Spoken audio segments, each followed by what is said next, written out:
నేను doctor Vijay Chaitanya, Vijayawada government hospital నుంచి మాట్లాడుతున్నాం.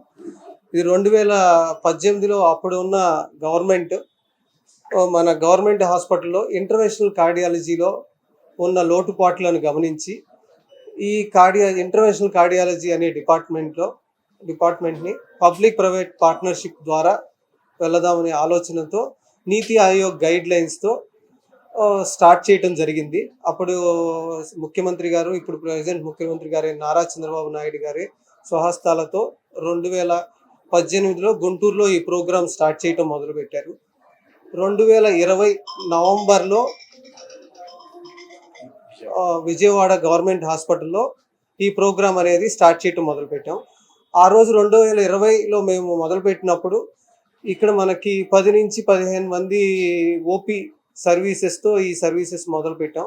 తర్వాత చిన్నగా ఇది పుంజుకొని మనకి చుట్టుపక్కల 2 జిల్లాల్లో ఎన్టీఆర్, కృష్ణా జిల్లాలకి ఇదే కార్డియాలజీ రిఫరల్ సెంటర్గా డెవలప్ అయింది.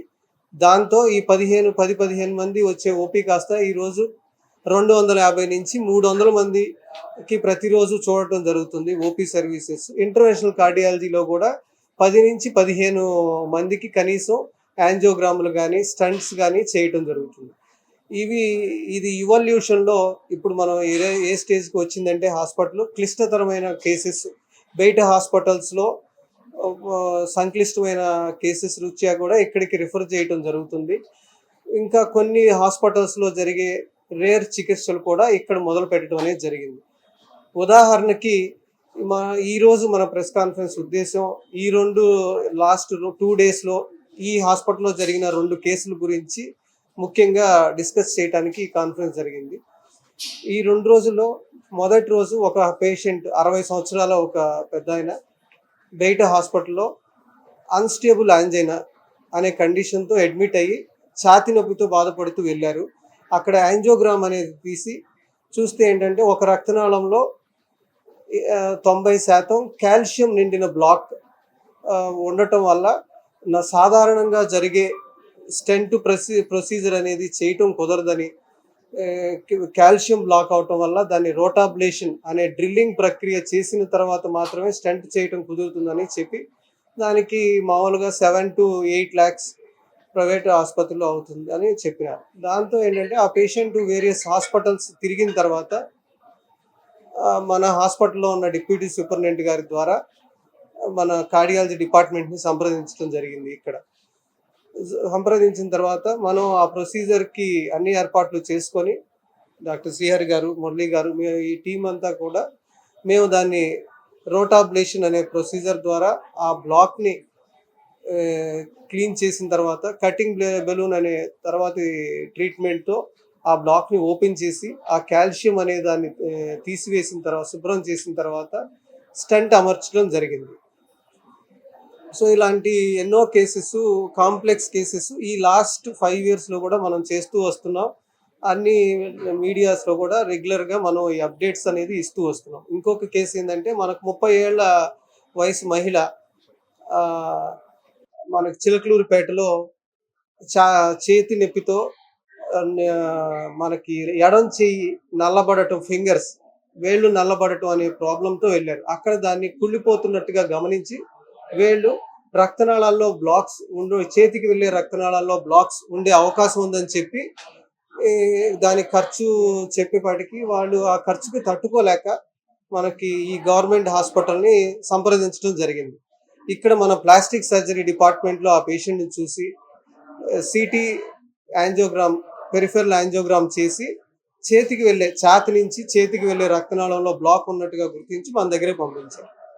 ఆ పేషెంట్కి కూడా మనం కొత్త టెక్నిక్తో అంటే brachial artery, ultrasound guided brachial artery యాక్సెస్తో మరియు ఫిమరల్ ఆర్టరీ అంటే కాలు నుంచి వెళ్ళే రక్తనాళం 2 యాక్సెస్ తీసుకొని ఈ సబ్క్లేవియన్ ఆర్టరీ అనే రక్తనాళం మూసుకుపోయిన సబ్క్లేవియన్ రక్తనాళాన్ని తెరిచి తిరిగి రక్త ప్రవాహాన్ని ఈ ఎడం చేతికి కూడా స్టంట్ అమర్చిన తర్వాత రక్త ప్రవాహాన్ని కూడా తిరిగి ఏర్పరచడం జరిగింది.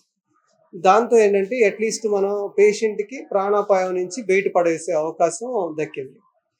సో ఇలాంటి ఎన్నో కాంప్లెక్స్ కేసెస్ మన ఈ గవర్నమెంట్ హాస్పిటల్లో కూడా చేస్తూ ఉన్నాం. ఈ పేషెంట్స్ ఎవరైనా అవసరమైన పేషెంట్స్ ఈ సర్వీసెస్ని వాడుకోవాల్సిందిగా కోరుతున్నాను. నేను డాక్టర్ కావ్య అండి, అసోసియేట్ ప్రొఫెసర్ ఆఫ్ కార్డియాలజీ. నేను ఫస్ట్లో జాయిన్ అయినప్పుడు 2017లో ఎకో కార్డియోగ్రఫీ అండ్ జస్ట్ క్లినికల్గా ఉండేది. అప్పుడు మీద ఇప్పుడు పోలిస్తే చాలా మెరుగైన వైద్యం ప్రజలకి అందించడం జరుగుతుంది. అంటే ఇప్పుడు సార్ వాళ్ళు చెప్పినట్టు angiograms, angioplasties, rotablation, OCT and కవాటాలు మూసిపోయినప్పుడు బెలూన్ వాల్వాటమీస్ అలాంటివి కూడా చేస్తున్నారు. నెక్స్ట్ డివైస్ క్లోజర్స్ అనేవి పుట్టుకతో కొంతమందికి హార్ట్లో హోల్స్ ఉన్న వాళ్ళకు కూడా డివైస్ క్లోజర్స్ చేయడం జరుగుతుంది ఇక్కడ. ఇంకా పెరిఫెరల్ యాంజియోప్లాస్టీస్ ఇప్పుడు సార్ చెప్పినట్టు ఇట్లా అనేక రకమైన మెరుగైన వైద్యము వల్ల ప్రజలు చాలా బెనిఫిట్ పొందుతున్నారు. అట్లాగే కార్పొరేట్ ప్రైవేట్ హాస్పిటల్స్ కి పోటాపోటీగా ఈ గవర్నమెంట్ హాస్పిటల్లో కూడా అన్ని ప్రొసీజర్స్ జరుగుతున్నాయి, అది కూడా ఫ్రీ ఆఫ్ కాస్ట్ లో. నా పేరు గోపాల్ కృష్ణయ్య, నిడమాను. 4 రోజుల కిందట నాకు ఆరోగ్యం బాగుండలేదని బయట చూపించుకున్నా. అయితే వాళ్ళు అన్నారు, నీకు హార్ట్లో స్టెంట్ పడద్ది, స్టెంట్ వేయించుకోవాలనగా నాకు బయట వేయించుకునే అంత స్తోమత లేక వినయ్ కుమార్ గారి ద్వారా ఇక్కడికి రావడం జరిగింది.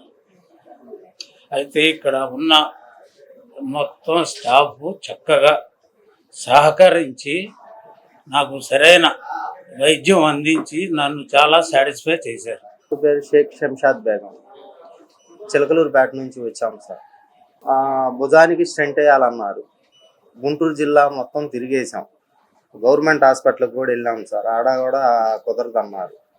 ప్రైవేట్ హాస్పిటల్కి వెళ్తే 6.5 లక్షలు అడిగారు స్టెంట్ వేయడానికి. అంతలోకి శోభా మేడం తరఫు నుంచి మేము ఇక్కడికి వచ్చాము సార్. ఆమె మాకు బాగా హెల్ప్ చేసింది. ఆమె డాక్టర్లకి కొద్దిగా స్టాఫ్కి మొత్తానికి చెప్పారు సార్. చెప్పిన తర్వాత శ్రీహరి సార్ గారు బాగా కేర్ తీసుకొని ఈ ట్రీట్మెంట్ని సాల్వ్ చేశారు. మాకు ఈ హాస్పిటల్లో ఎటువంటి సమస్యలు లేకుండా ప్రశాంతంగా రూపాయి బిళ్ళ కూడా మాకు ఖర్చు కాలేదు సార్. భోజనంతో సహా మొత్తం వాళ్ళే ఇచ్చారు, ఆరోగ్యశ్రీ మీదే. అది మాకు ఎటువంటి ప్రాబ్లం లేదు. ఉన్నన్ని రోజులు కూడా సుఖంగా ప్రశాంతంగా ట్రీట్మెంట్ అయిపోయింది.